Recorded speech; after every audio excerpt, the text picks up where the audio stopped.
Hello everyone.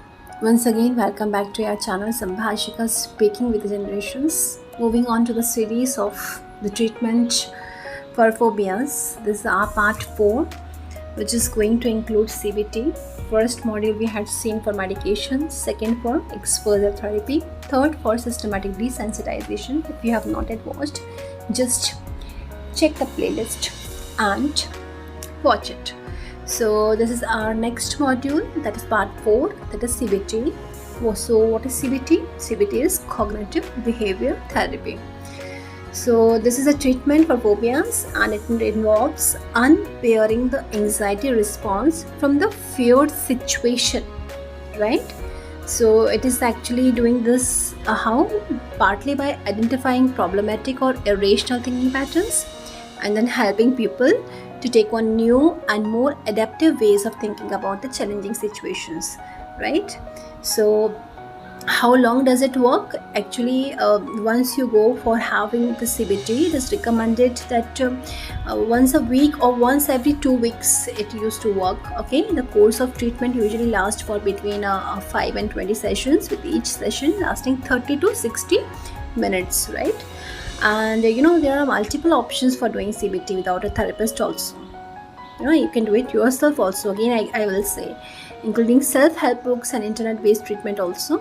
Like many studies have shown that self-directed CBT, it's also very effective, right? But I would suggest that if you have any of the person who is good, reliable, and is in touch with you and has good knowledge of psychological treatments, you should have some guidance with them also. Okay. Because otherwise, so it is good to have any psychologist and have the seatings proper, but sometimes it goes very expensive also. So in that case, I would suggest you can have it by yourself also. So what happens actually, due to the structured nature of CBT, it may not be suitable for people with more complex mental health needs, right, or some learning difficulties. In that condition, so you need to approach for the specialist only, right? It involves, what CBT involves, confronting your emotions and anxieties. So you may experience initial phases where you are more anxious and more emotionally uncomfortable, right? So in that case, a psychologist is more capable to handle you. Okay, so what are the 3 tips we can say through which you can get most out of this therapy? First is, be very open and honest. Okay, we know that building up trust and it can take some time with the people, means with the person with whom you are going to interact and have this therapy. But still, if you want yourself to get healed properly, you should be very open and honest, and you should rely, and honestly you should trust also the one whom you are interacting, right? Secondly is, develop a collaborative relationship with the therapist. Your relationship should be collaborative. Okay.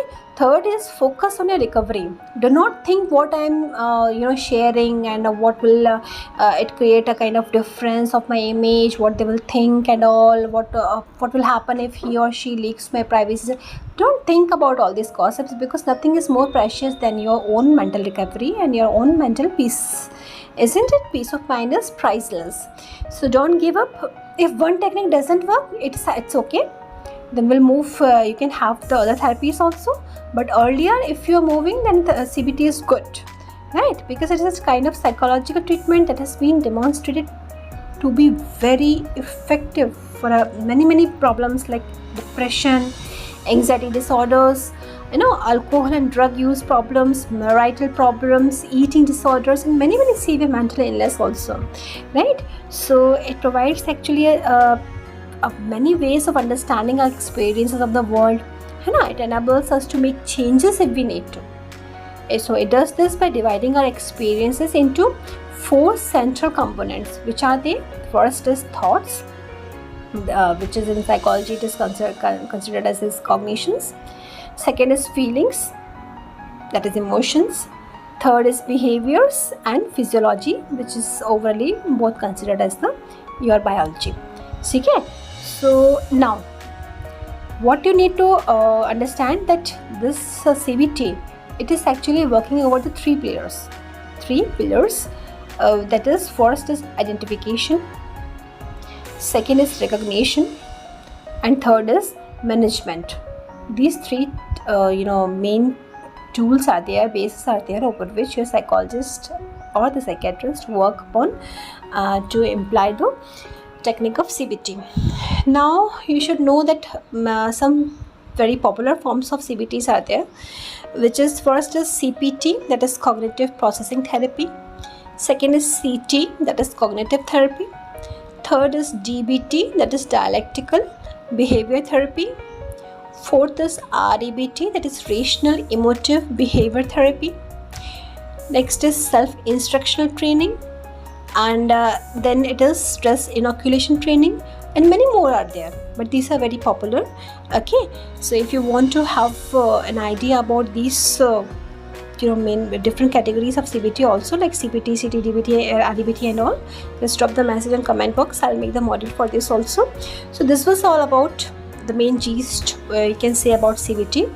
So just have a look, try to understand it. Any query you can ask to me anytime, and just keep on learning psychology in a simple way and help others also. Subscribe the channel, stay connected. See you in the next module. Till then, take care. Goodbye.